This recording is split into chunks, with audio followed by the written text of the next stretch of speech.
Okay friends, आज का हमारा टॉपिक है trigonometric functions and it's identities. सबसे पहला टॉपिक हम इसे इसमें पढ़ेंगे वो होगा एंगल। एंगल क्या होता है? Angle it is the space between two intersecting lines. ये जो स्पेस आपको दिख रहा है, ये दो लाइन है ओ ए और ओ बी। ये दोनों इंटरसेक्ट हो रहे हैं पॉइंट ओ पे। तो ये जो स्पेस है इन दोनों लाइंस के बीच में, जो कि इस एरो से दिखाया गया है, इसे हम एंगल बोलते हैं। ये एंगल को हम एक नाम दे देते हैं जिसे बोलते हैं थीटा। इसे हम मेजर कैसे करते हैं इस एंगल को? Measurement of angle is the amount of rotation from one direction to the other. यहाँ पे कितना ज्यादा हम रोटेट कर रहे हैं वो होता है हमारा एंगल का मेजरमेंट। यहाँ पे आप देख सकते हैं कि हम एंटी क्लॉकवाइज डायरेक्शन में जा रहे हैं, तो यहाँ पे जितना हम एंगल रोटेट करेंगे वो होगा हमारे एंगल के बराबर। यहाँ पे इस एंगल का नाम AOB है।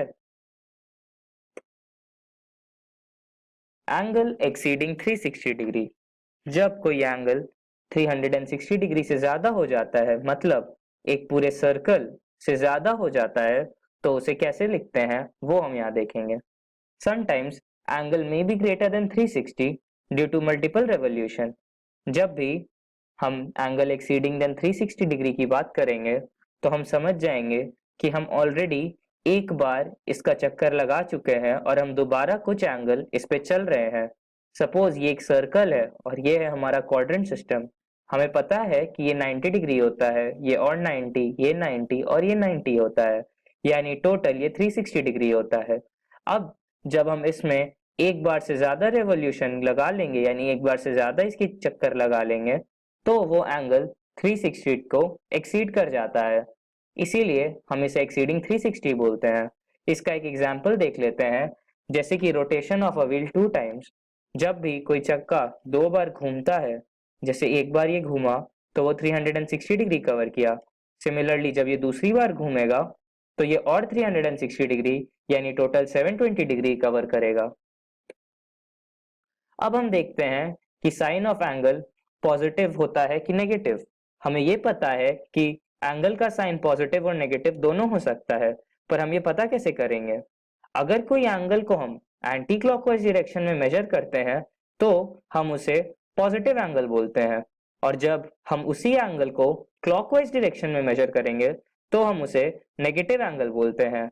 जैसे कि सपोज ये एंगल है जो हमने पिछले स्लाइड में पढ़ा था कि ये एंगल हुआ हमारा AOB। अगर हम इस एंगल को मेजर ऐसे करें, यानी एंटी क्लॉकवाइज डायरेक्शन में करें, तो ये एंगल हमारा पॉजिटिव आएगा। पर अगर इसी एंगल को हम एंटी क्लॉकवाइज डायरेक्शन में करें, सॉरी क्लॉकवाइज डायरेक्शन में करें, तो ये एंगल हमारा नेगेटिव आएगा। Hence positive and negative.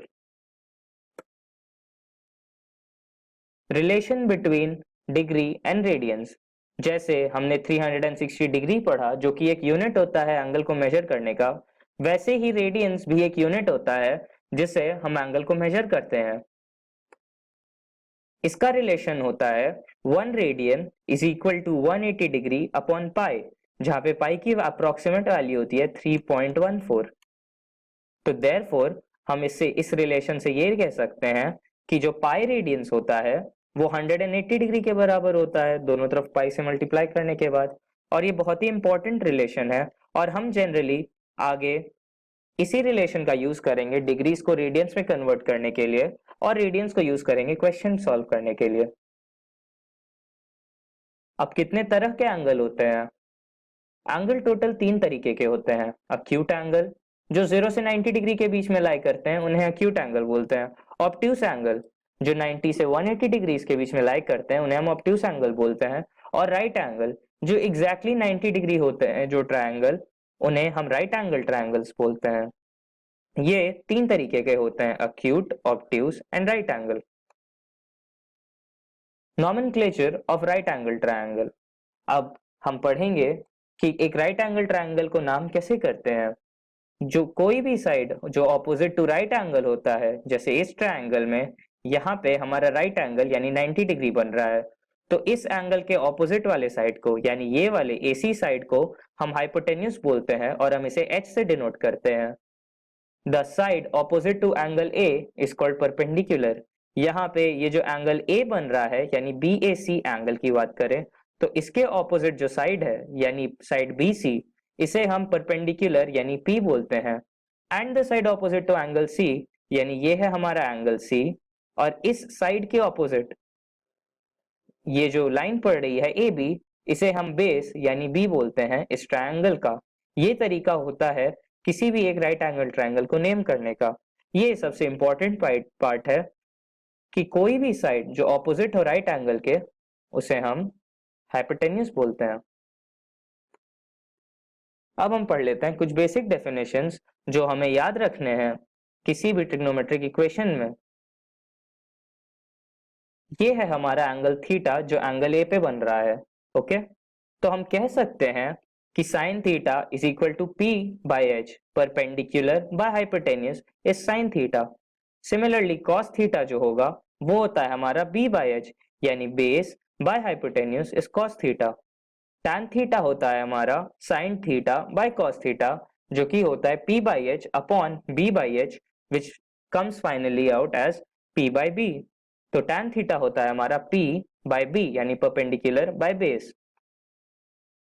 उसी तरीके से हमारा कोसेक थीटा होता है 1 अपॉन साइन थीटा और साइन थीटा था हमारा P बाय H तो 1 अपॉन साइन थीटा होगा H बाय P यानी hypotenuse by perpendicular. Sec theta होता है हमारा 1 upon cos theta which is equal to H by B यानी hypotenuse by base. And finally cot theta होता है हमारा 1 bye tan theta which is equal to cos theta by sine theta. तो ये होता है हमारा बेस बाय परपेंडिकुलर।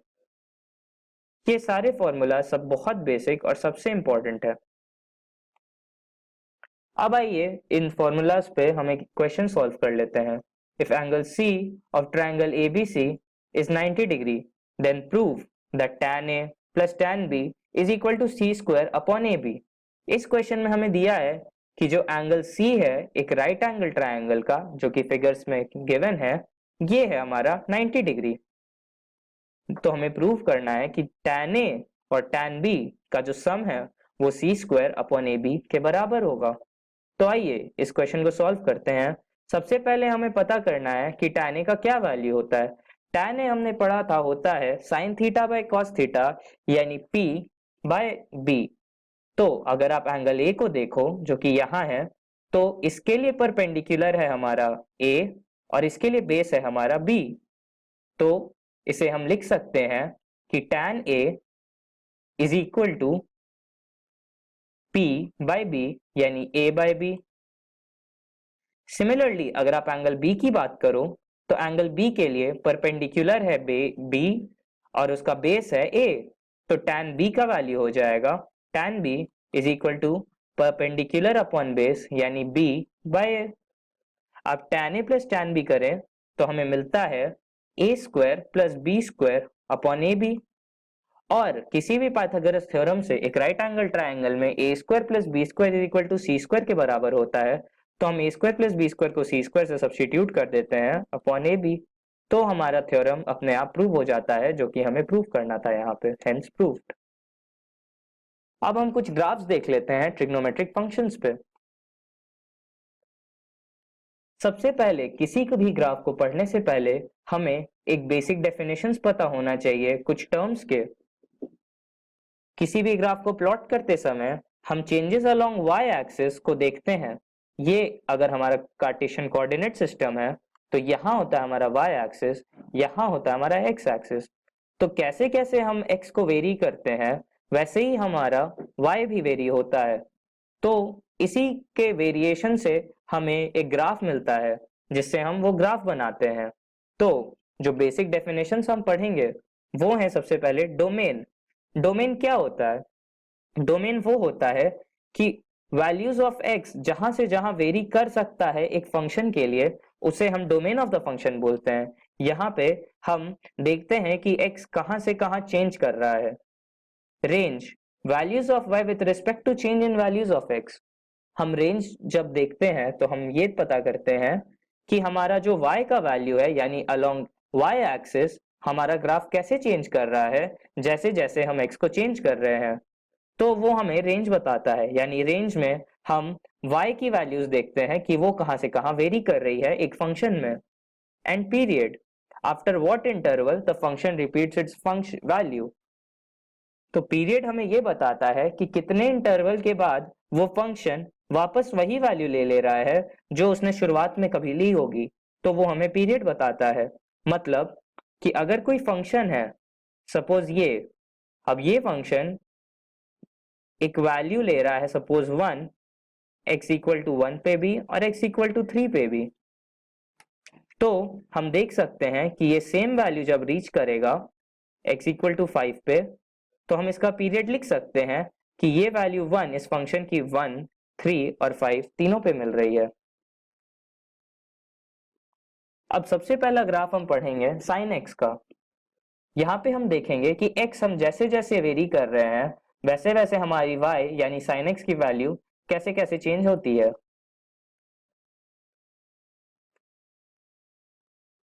यहाँ पे हम देख सकते हैं कि जो डोमेन है यानी x का वेरिएशन है वो है हमारा माइनस इन्फिनिटी से इन्फिनिटी तक। तो हमारा जो डोमेन है वो माइनस इन्फिनिटी से इन्फिनिटी होता है, यानी x को हम माइनस इन्फिनिटी से इन्फिनिटी के बीच में कोई भी वैल्यू ले सकते हैं, वो हमारा डोमेन है। रेंज यानी जहां से जहां हमारा y वेरी कर रहा है यानी अलोंग y एक्सिस, इसका मैक्सिमम वैल्यू 1 है और मिनिमम वैल्यू -1 है। हेंस तो इसका रेंज हो गया -1 से 1, यानी y जहां से जहां वेरी कर रहा है वो हमें रेंज देता था, तो वो है -1 से 1। इसकी वैल्यू कभी भी 1 से बड़ी या -1 से छोटी नहीं होती है, ये सबसे इंपॉर्टेंट चीज है। अब इसका जो पीरियड है वो है 2n पाई, जहां n कोई भी इंटीजर है, 1 2 3 4 ऐसे। मतलब इसका ये मतलब हुआ कि सपोज n की वैल्यू 1 ले लें, तो हर 2 पाई इंटरवल के बाद ये फंक्शन वापस रिपीट हो रहा है, यानी सेम चीज वापस बनते जा रही है इसके अलोंग।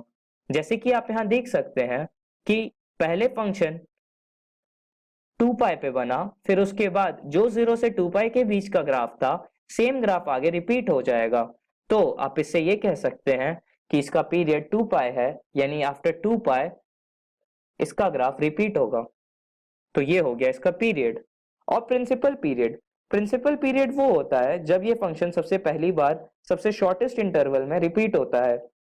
जैसे कि पीरियड में आप ये भी देख सकते हैं कि जब आप n की वैल्यू 2 रखोगे तो आपका पीरियड 4 पाई आएगा और ये ग्राफ हर 4 पाई इंटरवल पे भी रिपीट होगा। पर 2 पाई सबसे छोटा इंटरवल है जिस पे ये ग्राफ रिपीट हो रहा है, तो इसे हम प्रिंसिपल पीरियड बोलते हैं। इसकी डेफिनेशन भी वही होती है कि जितने इंटरवल के बाद हमारा ग्राफ अलोंग x रिपीट होने लगे तो उसे हम प्रिंसिपल पीरियड कहते हैं। अब हमारा नेक्स्ट ग्राफ है ग्राफ ऑफ cos x।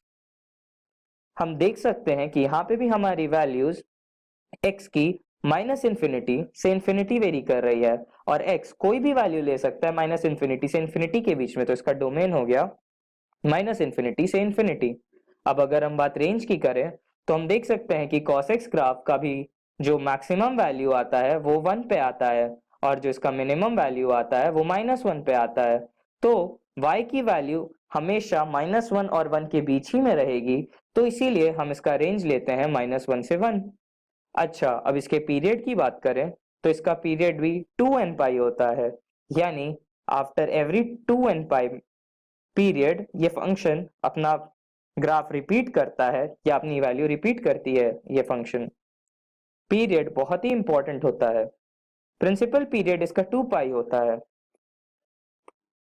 अब हम देख लेते हैं tan x का ग्राफ। हम देख रहे हैं कि इस फंक्शन में जो x की वैल्यू है वो कभी भी -3 पाई 2 नहीं होती, -पाई 2 नहीं होती, पाई 2 नहीं होती, 3 पाई 2 नहीं होती, ऐसे ही आगे बढ़ते बढ़ते 5 पाई 2 नहीं होगी, -5 पाई 2 नहीं होगी। तो हम देख सकते हैं कि जो इसका डोमेन है उसे हम इस फॉर्मेट में लिख सकते हैं r minus twice of n plus 1 whole into pi 2। ऐसा इसलिए कि n के वैल्यू को अगर हम कोई इंटीजर ले सपोज 1 2 3 तो हमें डोमेन मिलता है। जैसे हमने मान लिया कि n की वैल्यू यहाँ 1 ली तो इसका डोमेन होगा r -2 पाई।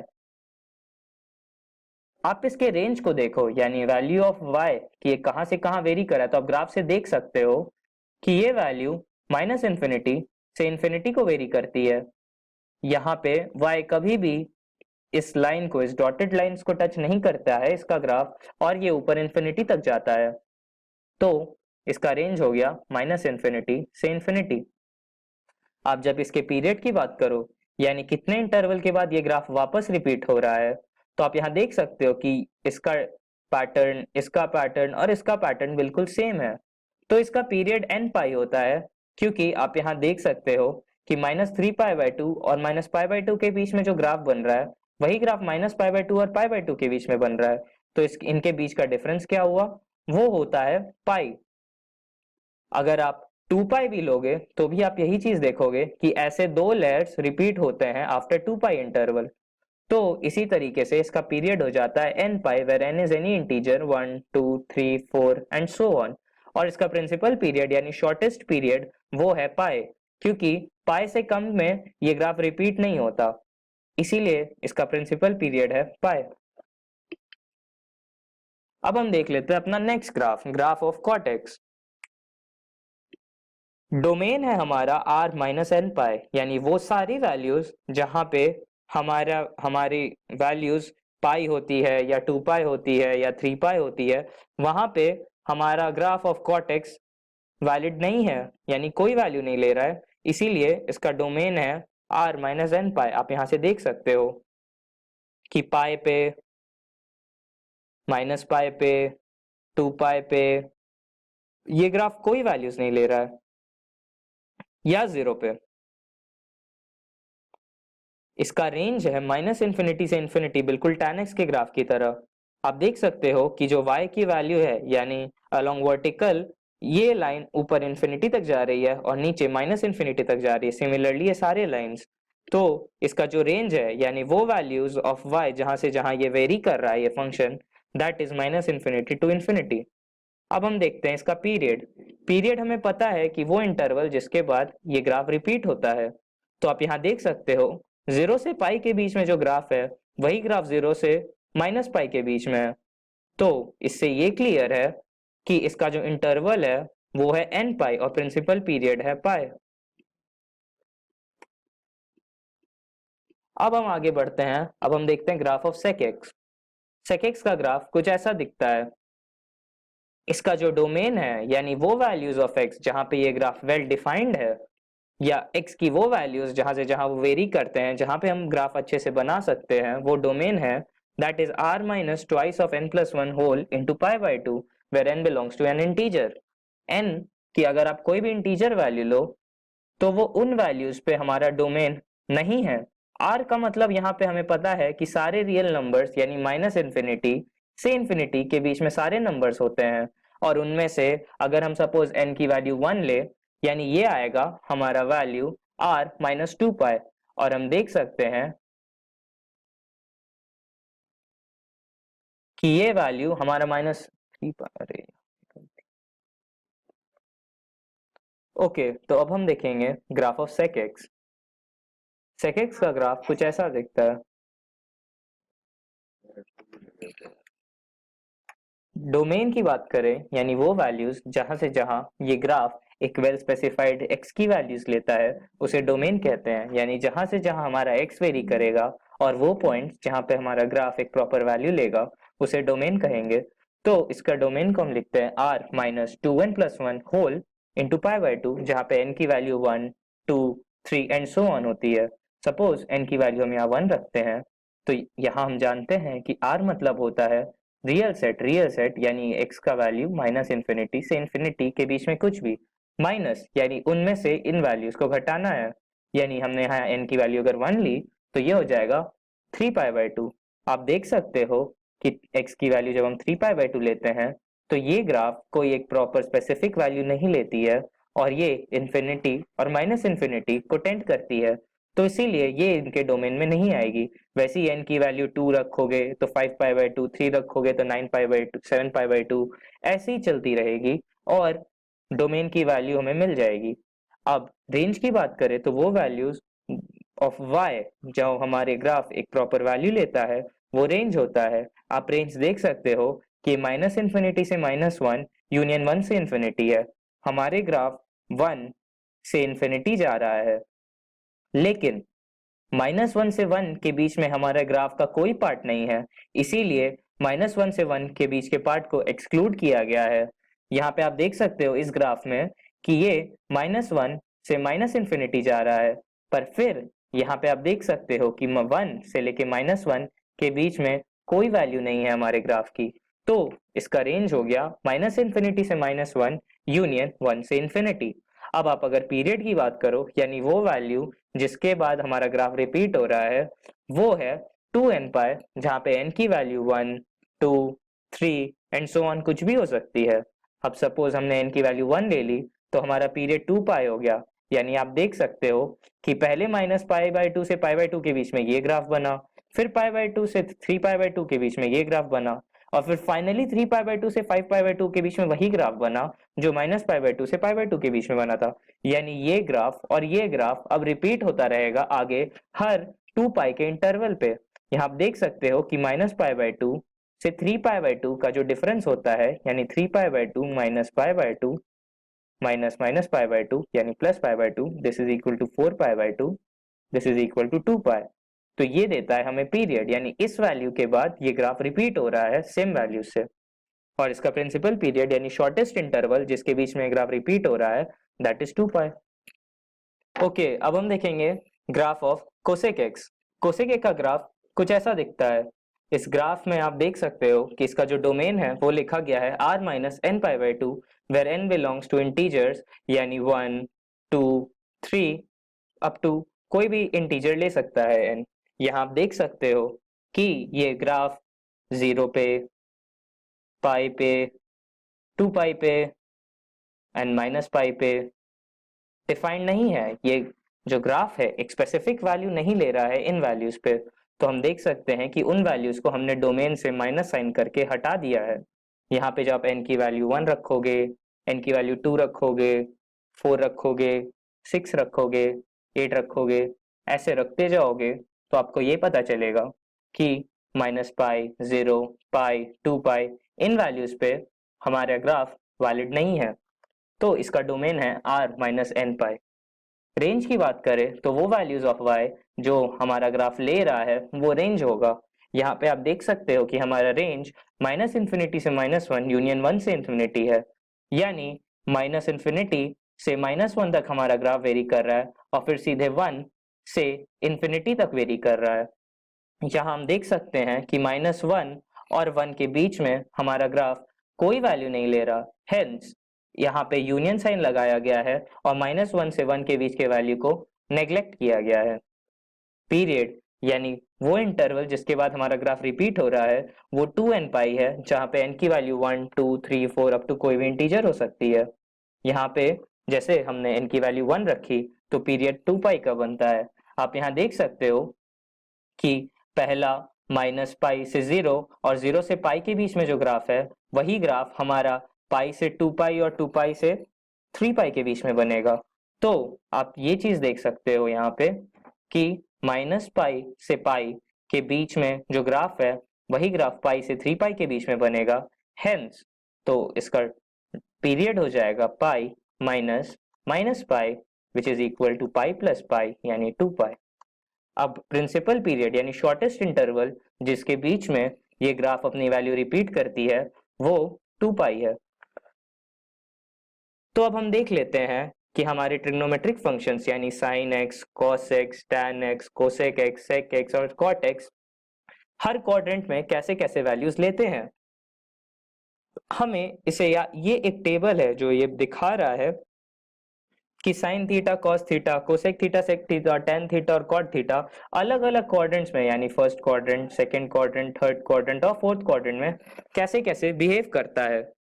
तो यहाँ पे आप इसे याद करने का एक बहुत सिंपल तरीका है कि सबसे पहले हम अपने क्वाड्रेंट्स डिफाइन कर लेंगे। ये हमने बनाई नंबर लाइन, ये है एक्स एक्सिस, ये है वाई एक्सिस, ये हमने बनाया एक सर्कल। इसमें हमें पता होना चाहिए कि ये होता है हमारा फर्स्ट क्वाड्रेंट, ये होता है हमारा सेकंड क्वाड्रेंट, ये होता है हमारा third quadrant and this is our fourth quadrant. इस क्वेश्चन में देख सकते हैं आप कि फर्स्ट क्वाड्रेंट में साइन थी, यहाँ पे सारे ही फंक्शंस पॉजिटिव होते हैं। सेकेंड क्वाड्रेंट में साइन और उसका इनवर्स यानी कोसेक पॉजिटिव होता है। इधर आप देख सकते हो कि थर्ड क्वाड्रेंट में टैन और उसका इनवर्स यानी कॉट पॉजिटिव होता है। और इधर कॉस और सेक पॉजिटिव होता है। अगर आप बस इतना याद रखो कि किस क्वाड्रेंट में कौन सा पॉजिटिव होता है, तो आपको अल्टीमेटली पता चल जाएगा कि किस क्वाड्रेंट में कौन सा नेगेटिव होगा। सपोज साइन और कोसेक यहाँ पे पॉजिटिव है, यानी कॉस, सेक, टैन और कॉट सेकंड क्वाड्रेंट में नेगेटिव होता है। सिमिलरली अगर टैन और कॉट थर्ड क्वाड्रेंट में पॉजिटिव है, तो इसका ये मतलब हुआ कि साइन, कोसेक, सेक और कॉस इसमें नेगेटिव होगा। सिमिलरली कॉस और सेक अगर फोर्थ क्वाड्रेंट में पॉजिटिव है, तो इसका ये मतलब हुआ कि साइन, कोसेक, टैन और कॉट फोर्थ क्वाड्रेंट में नेगेटिव होगा। और फर्स्ट क्वाड्रेंट में सारे के सारे पॉजिटिव होते हैं, इसीलिए यहाँ ऑल लिखा गया है। आप बस इसे याद रखो तो आपको ये टेबल अपने आप याद हो जाएगी। ये बहुत इंपॉर्टेंट है। अब हम देखते हैं trigonometric ratios of standard angles to remember, यानी इन रेशियोज को हमें याद करना है। ये एक स्टैंडर्ड एंगल होते हैं और इनके वैल्यू हमें बिल्कुल याद होने चाहिए। ये दी गई है टेबल। यहाँ पे साइन 0 0 होता है, साइन 30 1/2, साइन 45 1/√3, साइन 60 √3/2 और साइन 90 1 होता है। सिमिलरली सारे ट्रिग्नोमेट्रिक रेशियोज का वैल्यू दिया गया है इन स्टैंडर्ड एंगल्स पे, जो कि है 0 डिग्री, 30 डिग्री, 45 डिग्री, 60 डिग्री और 90 डिग्रीज। ये बहुत इंपॉर्टेंट है याद करना, वेरी इंपॉर्टेंट। अब हम पढ़ेंगे transformation in graphs when values are changed. जब हम वैल्यू को चेंज करते हैं एक फंक्शन में, तो ग्राफ में कैसा ट्रांसफॉर्मेशन आता है वो हम पढ़ेंगे। अब हमने जो बेस फंक्शन लिया है, यानी जो हमारा एलिमेंट्री फंक्शन है, यानी बिना चेंज किया हुआ फंक्शन है, वो है y = f(x). अब इस पे हम अलग अलग चेंजेस लाएंगे और फिर देखेंगे कि उन चेंजेस के अकॉर्डिंगली हमारा ग्राफ कैसे चेंज होता है। सबसे पहला ट्रांसफॉर्मेशन या चेंज है y = f(x + a)। अगर x के बदले हम x + a डाल देते हैं, तो हम देखेंगे कि हमारा ग्राफ क्या चेंज होता है। अगर हम कोई ट्रांसफॉर्मेशन लगाए हैं y = f(x + a), तो हम अपने ग्राफ को a यूनिट्स नीचे तरफ गिरा देंगे, यानी उसे नीचे तरफ की तरफ शिफ्ट कर देंगे। We shift the graph y = fx by a units towards left. Transformation in graph when values are changed. अब हम देखेंगे कि ग्राफ में कैसे ट्रांसफॉर्मेशन आता है अगर हम कोई एक वैल्यू को चेंज करते हैं। सपोज हमने यहाँ पे अपना बेस फंक्शन लिया है जो कि y = fx है। ये हमारा एलिमेंट्री या बेसिक फंक्शन है। अब इस पे हम कुछ ट्रांसफॉर्मेशन या चेंजेस लाएंगे और फिर देखेंगे कि हमारा ग्राफ कैसे चेंज हो रहा है उसके अकॉर्डिंगली। अगर हम कोई ट्रांसफॉर्मेशन लगाते हैं y = f(x + a), यानी x से हमने उसे x + a कर दिया है, then we shift the graph y = fx by a units towards left। हम अपने ग्राफ को a यूनिट से, क्योंकि हमने a से ऐड किया है, तो वही a यूनिट से हम अपने ग्राफ को लेफ्ट के तरफ शिफ्ट कर देंगे, लेफ्ट के तरफ यानी टुवर्ड्स दिस साइड। तो हम यहाँ देख सकते हैं कि जो हमारा पहले बेसिक फंक्शन था, इस एग्जाम्पल में बेसिक फंक्शन था हमारा y = sin x, जो हमारा बेस फंक्शन था। अब जब उसमें हम ट्रांसफॉर्मेशन लगाएं y = sin of x + a, जहाँ पे a की वैल्यू हमने ली है 1, तो हम यहाँ देख सकते हैं कि जो हमारा बेसिक फंक्शन था उससे हमने a यूनिट्स यानी 1 यूनिट टूवर्ड्स लेफ्ट शिफ्ट कर दिया, तो हमें दूसरा फंक्शन मिला है y = sin of x + 1। तो ऐसे हम इसका ग्राफ ड्रॉ कर सकते हैं।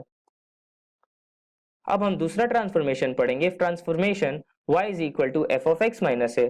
याद रहे हमारा बेसिक फंक्शन था y = f(x). अब हम उसमें से a यूनिट्स घटा रहे हैं, then we shift y = f(x) a units towards left. हम अपने फंक्शन को a units towards left shift करेंगे क्योंकि हमने a यूनिट्स उसमें से सब्ट्रैक्ट किया है।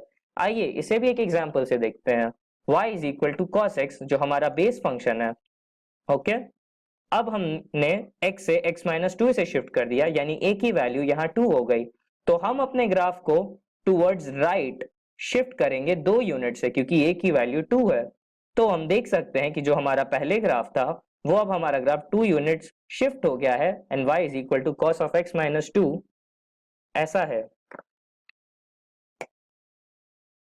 If transforming y equal to f of x plus a, अब हम यहाँ देख सकते हैं कि जो हमारा बेस फंक्शन था पहले y is equal to f of x था, अब हम उसमें a यूनिट्स ऐड कर रहे हैं, तो हम क्या करेंगे, then we shift graph y equal to F X upwards towards y axis by a units.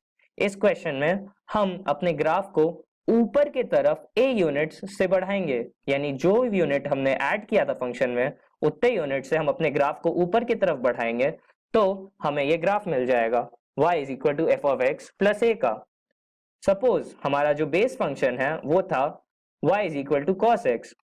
अब अगर हम उसमें कुछ ट्रांसफॉर्मेशन लगाएं जैसे y is equal to cos X plus 1, यानी यहाँ पे a की वैल्यू हो गई है 1, तो हम अपने ग्राफ को 1 यूनिट्स ऊपर बढ़ाएंगे, यानी आप देख सकते हो जो हमारा बेस फंक्शन था y is equal to cos X उसको 1 यूनिट ऊपर बढ़ाया गया है, यानी ये 1 था अब ये 2 हो गया है और यहाँ पे a की वैल्यू है 1। If transforming y is equal to F X minus A, अब यहाँ पे जो हमारा बेस फंक्शन था y is equal to F X उसमें से हमने a घटा दिया है। अगर हम कुछ ऐसा ट्रांसफॉर्मेशन लगाते हैं then graph y equal to F X shifts a units downwards along the y axis. y axis के अलोंग अगर हम कोई ऐसा ट्रांसफॉर्मेशन लगाते हैं तो हमारा ग्राफ नीचे की तरफ खिसक जाता है a यूनिट से, वही a यूनिट्स जो हमने फंक्शन से घटाया है। आइए इसे भी एक एग्जाम्पल से देख लेते हैं। y is equal to cos X हमारा एक फंक्शन है, अब उसमें से हमने y is equal to cos X minus 2 transformation लगाया, तो यहाँ पे a की वैल्यू हो गई 2 और हम देख सकते हैं क्योंकि माइनस साइन है तो हम अपने ग्राफ को 2 यूनिट्स नीचे की तरफ शिफ्ट करेंगे टूवर्ड्स डाउन। तो सपोज हमारा बेस फंक्शन जो था y equal to cos X का ग्राफ हमें पता है, तो हम y equal to cos X minus 2 का ग्राफ बना सकते हैं 2 यूनिट इस ग्राफ को नीचे की तरफ शिफ्ट करके। अब देख लेते हैं हम अपना अगला transformation. If transforming y is equal to mod of f of x, हमें पता है कि कोई भी मॉड फंक्शन नेगेटिव वैल्यू को पॉजिटिव वैल्यू में कन्वर्ट कर देती है, तो आप ये चीज जानते होंगे कि मॉड ऑफ माइनस 5 के बराबर होता है, मॉड ऑफ माइनस 10 सिमिलरली 10 के बराबर होगा। ऐसे ही मॉड ऑफ कोई भी नेगेटिव नंबर उसके पॉजिटिव नंबर के बराबर होता है और मॉड ऑफ पॉजिटिव नंबर हमेशा सेम रहता है। तो इसमें क्या करेंगे, अगर हम कोई ट्रांसफॉर्मेशन लगा रहे y is equal to mod of F X और हमारा बेस फंक्शन था y is equal to F X, then we take mirror image in x axis of graph y is equal to F X for x less than 0, f of x less than 0। यहाँ पे हमें साफ साफ पता है कि mod कभी भी नेगेटिव वैल्यू नहीं लेगा, यानी y कभी भी नेगेटिव वैल्यू नहीं लेगा, तो उसके लिए हम क्या करेंगे, उन सारी वैल्यूज के लिए जहां पे फंक्शन हमारा नेगेटिव हो रहा है यानी लेस देन 0 हो रहा है, उसके लिए हम along x axis mirror image ले लेंगे इस ग्राफ का। जैसे कि हमारे पास गिवन है y is equal to mod of sine x, हमें पता है कि हमारा base function y is equal to sine x होता है। अब साइन x का ग्राफ हमारा कुछ ऐसा जाता है जो मैंने रेड लाइन से बनाया है यहाँ पे, पर चूंकि यहाँ पे मॉड लगा दिया गया है तो y कभी भी नेगेटिव वैल्यूज नहीं ले सकता, तो हम क्या करेंगे, इस पार्ट के लिए इतने लाइन के थ्रू इस नेगेटिव पार्ट का मिरर इमेज ले लेंगे इस लाइन के अबाउट। तो आप देख सकते हो कि इसको उठा के ऊपर रख दिया गया है तो इसका ग्राफ कुछ ऐसा बन गया है। तो ऐसे हम इसका ग्राफ ट्रांसफॉर्म करते हैं।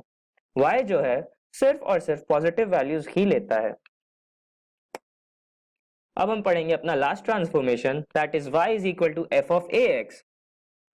इस ट्रांसफॉर्मेशन में हम क्या देखेंगे कि जो फ्रीक्वेंसी होता है और एम्पलीट्यूड होता है वो a टाइम्स इंक्रीज कर जाता है बेस फंक्शन के, जो कि था हमारा y is equal to F of x.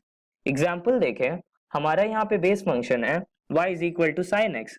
अब y is equal to sine 2x की अगर बात करें तो यहाँ हम देख सकते हैं कि हमारा साइन x का जो मैक्सिमम वैल्यू होता है वो होता है 1। सिमिलरली साइन 2x का बात करें y is equal to sine of 2x, तो हम वो भी देख सकते हैं उसका भी मैक्सिमम वैल्यू 1 ही होगा, पर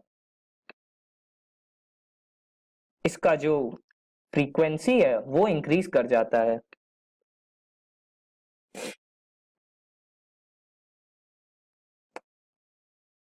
आइए अब कुछ एग्जांपल्स कर लेते हैं। हमने जो जितने भी ग्राफ्स पढ़े हैं और जितने भी उसकी प्रॉपर्टीज पढ़ी है यानी रेंज, डोमेन, पीरियड, उस पे, हमेशा याद रखें कि ग्राफ्स रिमेंबर करना सबसे ज्यादा इंपॉर्टेंट है और आपको सारे ट्रिग्नोमेट्रिक फंक्शंस के ग्राफ अच्छे से याद होने चाहिए, जो कि उसके डोमेन, रेंज, पीरियड, ये सारी चीजें आपको अच्छे से याद होनी चाहिए उसकी। Which of the following is possible? Sine theta is equal to 5/3। अब हमें पता है कि साइन थीटा का वैल्यू कभी भी -1 से छोटा और 1 से बड़ा नहीं होता, पर 5/3 जो नंबर है वो 1 से बड़ा है, तो ये पॉसिबल नहीं है। cos theta is equal to 1 plus p square upon 1 minus p square, जहां पे p की वैल्यू +-1 नहीं हो सकती। तो आप यहाँ पे देख सकते हो कि 1 प्लस पी स्क्वायर हमेशा 1 माइनस पी स्क्वायर से बड़ा ही होगा। कैसे? क्योंकि 1 प्लस पी स्क्वायर भी एक पॉजिटिव नंबर ही होगा हमेशा, और 1 माइनस पी स्क्वायर नेगेटिव भी हो सकता है, लेकिन कभी भी 1 प्लस पी स्क्वायर से ज्यादा नहीं होगा। तो आप देख सकते हो कि जो डिनोमिनेटर है वो न्यूमरेटर से बड़ा है, जो डिनोमिनेटर जो है वो न्यूमरेटर से छोटा है, तो ये वैल्यू हमेशा 1 से बड़ी हो जाएगी, एंड हेंस अल्टीमेटली ये cos थीटा की वैल्यू 1 से बड़ी हो जाएगी, जो कि नहीं पॉसिबल है। हेंस ये भी पॉसिबल नहीं है, cos थीटा का रेंज -1 से 1 ही होता है। tan theta is equal to 1002। tan theta का रेंज हमें पता है -∞ से इंफिनिटी होता है, तो tan थीटा 1002 ले सकता है। And sec theta is equal to 1/2। अब sec थीटा 1/2 नहीं हो सकता, क्योंकि हमें ये पता है कि sec थीटा -∞ से -1 के वैल्यूज लेता है और फिर 1 से इंफिनिटीज के वैल्यू लेता है। -1 से 1 के बीच का कोई भी वैल्यू sin थीटा नहीं लेता, और 1/2 -1 से 1 के बीच में लाई करता है, इसीलिए ये पॉसिबल नहीं है। If a is equal to 4 sin theta plus cos square theta, then which of the following is not true? Maximum value of a is 5. Maximum value of a occurs only when sin theta is equal to 1/2. Minimum value of a is equal to -4. Minimum value of a occurs when sin theta is equal to 1. If a is equal to 4 sin theta plus cos square theta, हमें question में दिया है कि a का value है 4 sin theta plus cos square theta, तो हमें पता करना है कि इनमें से कौन सा चार स्टेटमेंट में से कोई एक स्टेटमेंट सही है। अब आप ये देख सकते हो कि 4 sin theta plus cos square theta है। cos स्क्वायर थीटा को हम 1 माइनस sin स्क्वायर थीटा भी लिख सकते हैं, क्योंकि 1 plus 1 is equal to sin square theta plus cos square theta होता है। तो अगर आप वहां से सॉल्व करोगे तो आपको मिल जाएगा 4 sin theta plus cos square theta is equal to 4 sin theta plus 1 minus sin square theta. बिल्कुल सही है। अब आप इस इक्वेशन में अगर +4 -4 करते हो तो आपको अल्टीमेटली मिल जाएगा 5 minus under bracket 4 minus 4 sin theta plus sin square theta, which is equal to 5 minus under bracket sin theta minus 2 का होल स्क्वायर। ये लिखा है हमारा sin थीटा माइनस 2 का होल स्क्वायर। हमें पता है कि इस फंक्शन का मैक्सिमम वैल्यू तभी होगा जब sin थीटा माइनस 2 का होल स्क्वायर का मिनिमम वैल्यू होगा, क्योंकि नेगेटिव टर्म है। और जब इसको मिनिमाइज करने के लिए हमें ये पता चलना चाहिए कि sin थीटा माइनस 2 को मिनिमम होना पड़ेगा। sin थीटा माइनस 2 मिनिमम तब होगा जब sin थीटा मैक्सिमम होगा, और sin थीटा मैक्सिमम होता है 1 पे, तो sin थीटा का वैल्यू 1 होगा, तभी ये क्वेश्चन सॉल्व होगा, ताकि हमें इसका मिनिमम वैल्यू मिल सके। अब जब हम इसका मिनिमम वैल्यू निकालेंगे तो हम लिखेंगे 5 माइनस 1 माइनस 2 का whole square, this is equal to 4। यानी मिनिमम जो मैक्सिमम वैल्यू है हमारी इस फंक्शन की वो है 4। अब जब मिनिमम वैल्यू निकालना होगा हमें इस फंक्शन का, तो हम ये देखेंगे कि sin थीटा माइनस 2 का होल स्क्वायर मैक्सिमम होना चाहिए, क्योंकि ये नेगेटिव टर्म है। अब इसे मैक्सिमाइज करने के लिए sin थीटा माइनस 2 भी मैक्सिमम होना चाहिए, और sin थीटा माइनस 2 मैक्सिमम कब होगा? जब sin थीटा अपना मिनिमम वैल्यू लेगा, यानी -1। तो अगर आप इसमें -1 पुट करोगे तो ये आएगा आपका 5 माइनस -1 माइनस 2 का whole square, this is equal to -4। तो आप देख सकते हो कि इस फंक्शन का मैक्सिमम वैल्यू 4 है और मिनिमम वैल्यू -4 है। ये हमें मैक्सिमम वैल्यू तब मिलती है जब sin थीटा मिनिमम होता है, विच इज -1, और हमें मैक्सिमम वैल्यू तब मिलती है जब sin थीटा मैक्सिमम होता है, दैट इज 1। अब हम देखते हैं इस क्वेश्चन को। Maximum value of a is 5, नहीं, बिल्कुल गलत। Minimum value of a is -4, जी हाँ, ये बिल्कुल सही है। Maximum value of a occurs when sin theta is equal to 1/2, नहीं, हमें मैक्सिमम वैल्यू तब मिला था जब sin थीटा की वैल्यू 1 थी। And minimum value of a occurs when sin theta is equal to 1, ये भी गलत है, क्योंकि मिनिमम वैल्यू हमें तब मिला था जब sin थीटा हमने -1 लिया था। Hence this is also wrong. तो हमारा करेक्ट आंसर है minimum value of a is -4। show that the equation sin theta is equal to x plus 1 by x in impossible. अब हमें दिखाना है कि sin theta is equal to x plus 1 by x possible नहीं है, तो हम क्या करेंगे, स्क्वायर कर देंगे दोनों तरफ, यानी sin square theta is equal to x square plus 1 upon x square plus 2x into 1 by x which is equal to 2. अब हमें पता है कि ये जो वैल्यू है हमारी, ये हमेशा sin square theta is equal to x square plus 1 by x square plus 2. हमें पता है कि ये एक पॉजिटिव टर्म है, ये एक पॉजिटिव टर्म है और ये खुद ही एक पॉजिटिव है, वो भी 2, यानी 2 plus something positive is equal to sine square theta. हमें पता है कि साइन थीटा -1 से 1 के बीच में वेरी करता है, तो साइन स्क्वायर थीटा हमेशा 0 से 1 के ही बीच में वेरी करेगा. पर ये जो नंबर है ये 2 से बड़ा है, तो आप यहाँ देख सकते हो कि ये कभी भी 0 से 1 के बीच में नहीं आ सकता किसी भी वैल्यू ऑफ x के लिए, तो ये पॉसिबल नहीं है, यानी sin theta is equal to x plus 1 by x भी पॉसिबल नहीं है, हेंस प्रूव्ड. अब हमें रेंज निकालना है under root of sine square x minus 6 sine x plus 9 और रूट के बाहर है प्लस 3. तो आप अंदर देख सकते हो कि ये साइन एक्स माइनस 3 का होल स्क्वायर लिखा हुआ है. अच्छा, अब जब आप इसे रूट के बाहर निकालोगे तो हमेशा एक मॉड लगाओगे. अब हमें इस फंक्शन यानी mod of sine x minus 3 plus 3 का मैक्सिमम वैल्यू निकालना है, और साइन एक्स हमें पता है -1 से 1 के बीच में वेरी करता है, तो हमें पता है कि इसका मैक्सिमम वैल्यू तभी होगा जब ये लार्जेस्ट नेगेटिव नंबर बनेगा, क्योंकि बाहर मॉड लगा है तो वो उसे अल्टीमेटली पॉजिटिव कर देगा, और इसे लार्जेस्ट नेगेटिव नंबर बनाने के लिए साइन एक्स की वैल्यू -1 होनी चाहिए. तो अगर हम साइन एक्स की वैल्यू -1 लेते हैं तो ये मॉड के अंदर बनेगा मॉड ऑफ -4 प्लस 3, और मॉड ऑफ -4 हमें पता है 4 के बराबर होता है, यानी 4 plus 3 which is equal to 7. ये तो रहा इसके मैक्सिमम वैल्यू को निकालने की बात. अब अगर हम इसके मिनिमम वैल्यू को निकाले तो हमें पता है कि ये मिनिमम तभी होगा जब sin x मिनिमम मैक्सिमम होगा, और sin x का मैक्सिमम वैल्यू होता है 1. तो अगर आप यहाँ 1 पुट करोगे तो 1 - 3 is 2 -2 and mod of -2 is 2 and 2 plus 3 will be 5. तो इसका मिनिमम वैल्यू हो जाएगा 5 and maximum value will be 7, जो कि हमने यहाँ पे निकाला था. Find the range of fx sin square x minus 3 sin x plus 2. अब हमें sin square x minus 3 sin x plus 2 का रेंज निकालना है. हम यहाँ पे बेसिक तरीके से चलेंगे जो कि है स्क्वायर फॉर्मेशन. अब आप देख सकते हो कि sin square x minus 3x plus 2 है, तो अगर आप इसे स्क्वायर फॉर्मेशन बनाओ तो आएगा sin x minus 3/2 का होल स्क्वायर प्लस 2 minus 9/4. अब आप इससे सॉल्व करोगे 2 - 9/4 तो ये आएगा आपको -1/4. अब आपको पता है कि sin x -1 से 1 के बीच में वेरी करता है, यानी sin x - 3/2 दोनों तरफ से -3/2 कर दोगे तो आएगा -5/2 से -1/2 के बीच में. अब स्क्वायर करेंगे अगर हम पूरे इक्वेशन को तो ये हो जाएगा हमारा -1/2 का स्क्वायर यानी 1/4 और -5/2 का स्क्वायर यानी 25/4, और इसमें फर्दर 1/4 माइनस कर देंगे तो यहाँ से भी माइनस होगा 1/4, यहाँ से भी माइनस होगा 1/4, तो ये 0 से 6 के बीच में वेरी करेगा, तो इससे हमारा रेंज आ जाएगा. बेसिक डेफिनेशन हमें पता होनी चाहिए इस क्वेश्चन को सॉल्व करने के लिए, यानी sin x -1 से 1 वेरी करता है.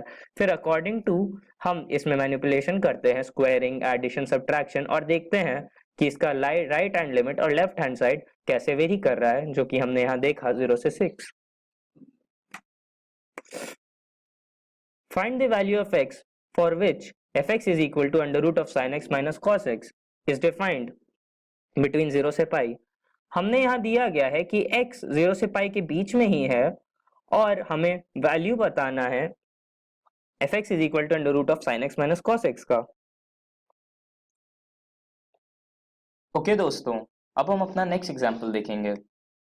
इस एग्जाम्पल में है find the value of x for which fx is equal to under root of sin x minus cos x is defined for which x belongs to 0 से 2 पाई. हमें इस क्वेश्चन में दिया हुआ है कि हमें इस फंक्शन के वैल्यूज निकालना है, यानी रेंज निकालनी है इस फंक्शन की, और ये जो फंक्शन है इसमें जो x की वैल्यूज है वो 0 से 2 पाई ही वेरी कर रही है. अब अगर आपको sin x और cos x का ग्राफ ध्यान हो तो आप उसे ऐसे बना सकते हैं. ये रहा आपका cos x का ग्राफ और ये है आपका sin x का ग्राफ. हमें पता है कि अंडर रूट की जो क्वांटिटी होती है यानी sin x minus cos x ये हमेशा 0 से बड़ी होनी चाहिए, तभी ये फंक्शन वेल डिफाइंड है और ये एक रियल नंबर देगा आंसर।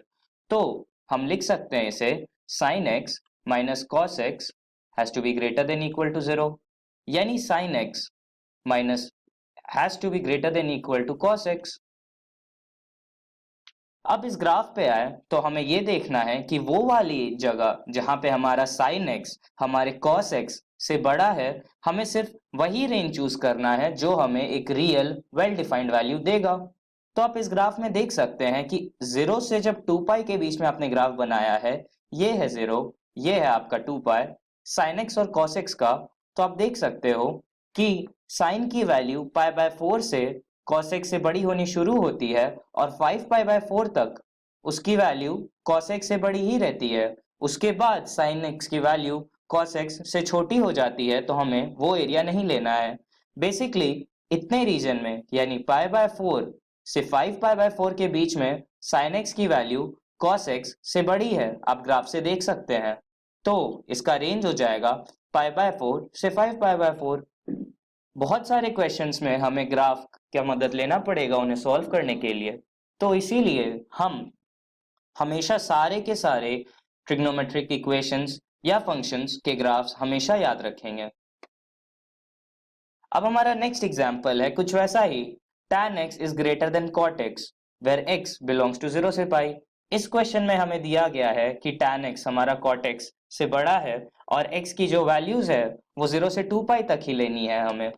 तो आप यहाँ अगर tan x का ग्राफ बनाए तो वो आपको याद होना चाहिए कि कुछ ऐसा दिखता था, ये वाला या ये वाला